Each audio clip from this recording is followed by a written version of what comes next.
series of unexplained mysteries.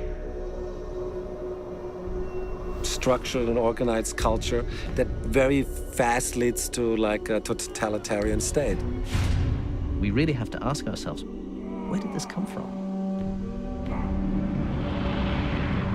Could there have been some civilization in the past that our historians haven't quite got their finger on yet?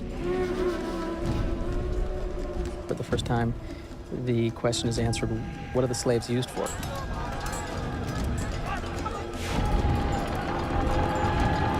That's a mystery enough in itself. I met one day with my friend Harold Closer, who's now the composer and co-writer of this film. And I kind of said, wow, you know what? I think I have an idea about early men, you know, and hunters. And I said, oh, wow, this could be a great subject for a movie. And that's like where Graham Hancock comes in. I read Fingerprints of the Gods. And there was this theory of the lost civilization. Fingerprints of the Gods explores the possibility that there may have been a huge, forgotten episode in human history. A lost civilization, an advanced civilization that existed at the time that we think of as the Stone Age, when our ancestors are supposed to have been primitive and at a very basic level of cultural development. Fingerprints explores the possibility that there was a high civilization on Earth at that time as well. Because we always felt to only make a movie, you know, about, you know, these animals and hunters, it's somewhat unexciting. So we always were looking for an idea, how could we something combine? We could have a high culture next to the lowest or a hunter culture. And then the in-between culture of the farmers. So we had actually the 3 stages of civilization in one movie. And that was really, really exciting for us.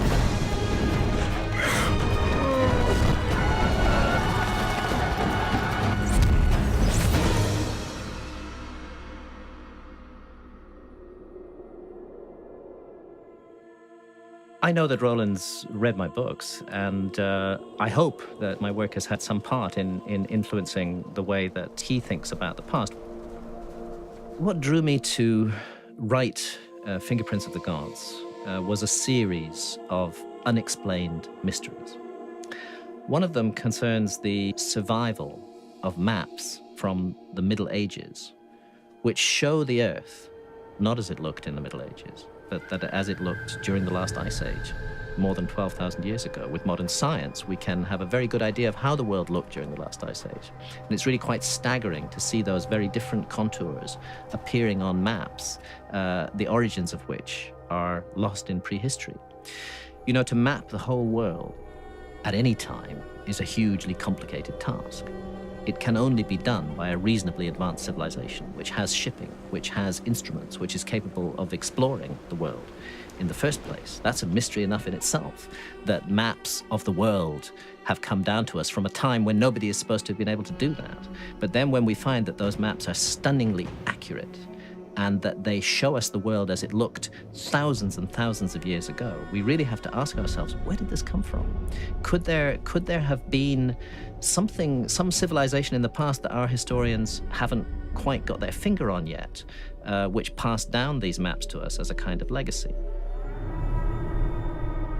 If you look at the world at that time, 12,000 years ago, say, you'll find that gigantic ice caps sat on top of much of North America and much of Northern Europe.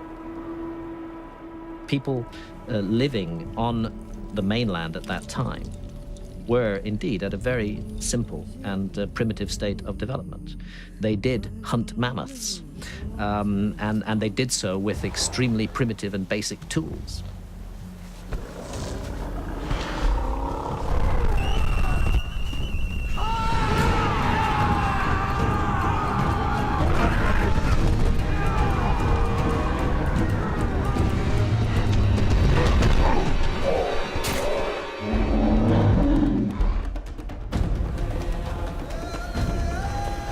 The hunter-gatherer phase of human culture seems to be a phase that every culture goes through.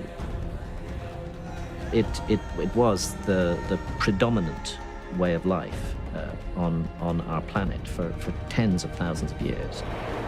But the suggestion of 10,000 BC, which coincides exactly with my own views, is that coexisting with those more primitive types of cultures were other humans who had created an advanced civilization. So what we took the freedom and said, okay, so we have like mammoth hunters, that's the last mammoths, you know. Then all of a sudden the slave raiders, you know, come, you know, they come in horses and take their hunters away.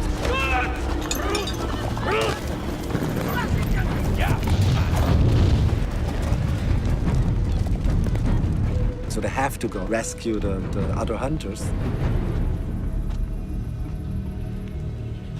And then they discover over the mountains there's a whole other culture. The first culture what they meet is like kind of farming.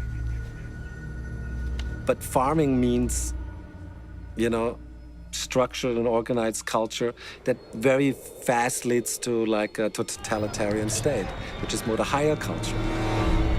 What, in essence, happens is when our hero and his army goes over a sand dune, they see this gigantic plateau, in essence, Giza.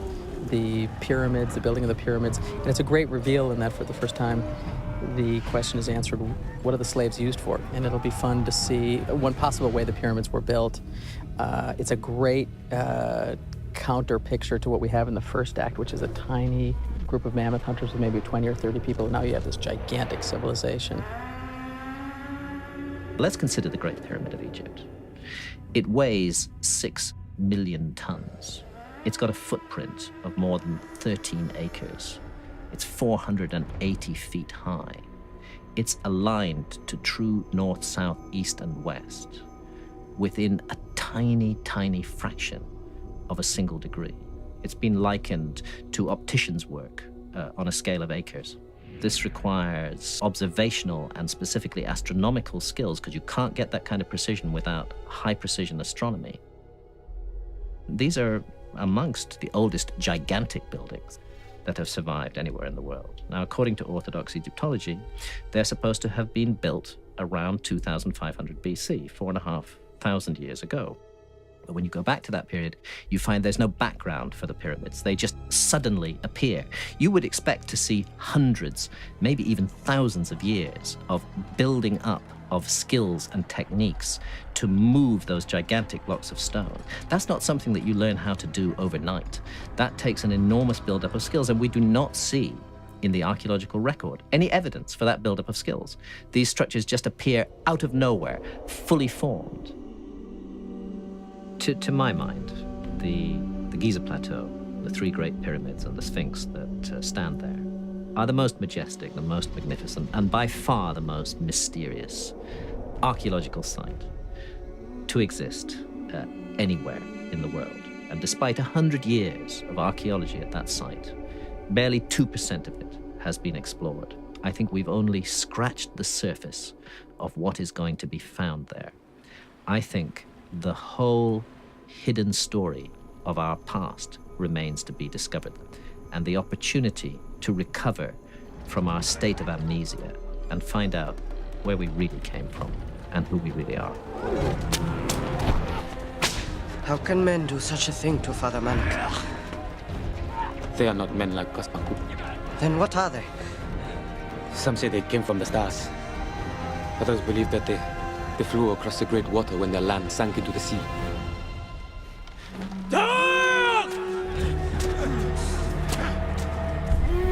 And what I really appreciate about Roland is the way that he seems to share that vision of a deep mystery in our past, and to explore it imaginatively, so that the man in the street can get a sense for what that mystery really might have meant for us, for all humans today.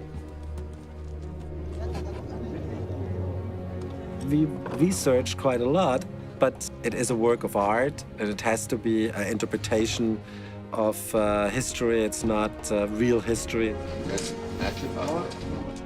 I always feel obligated to tell a good story and not like only go for accuracy. It's just more the story that interests me and how this all works together. I like the way Roland tells stories. You know, we humans have a response to storytelling, and it goes back to the deepest roots of myth. And it just happens that some people have a natural gift for tapping into that mythical yearning in our hearts. And in my view, Roland is definitely one of those.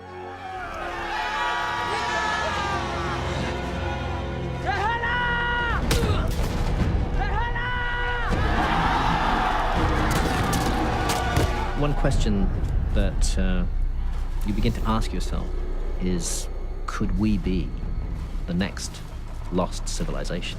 And I think when you look at our arrogance, our technological pride, the cruelty and viciousness of modern civilization, its utter disrespect for the traditions of the past, we do look in mythological terms like the next lost civilization.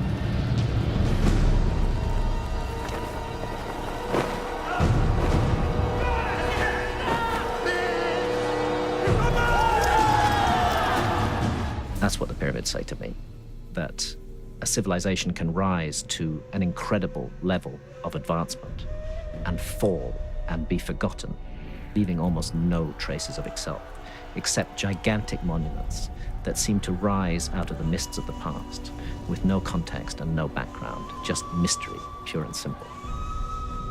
You know, I mean, my last movie was about global warming, and everybody kind of thought I went crazy. And I was not so crazy after all. I'm hoping that what 10,000 BC will do will become a modern myth-making force to make us think again about what we are and where we came from and where we're going, to make us look back at the origins of civilization and realize that these origins are extremely mysterious and veiled by the night of time, and that we need to go through that veil and rediscover ourselves if we're to move forward confidently to the future.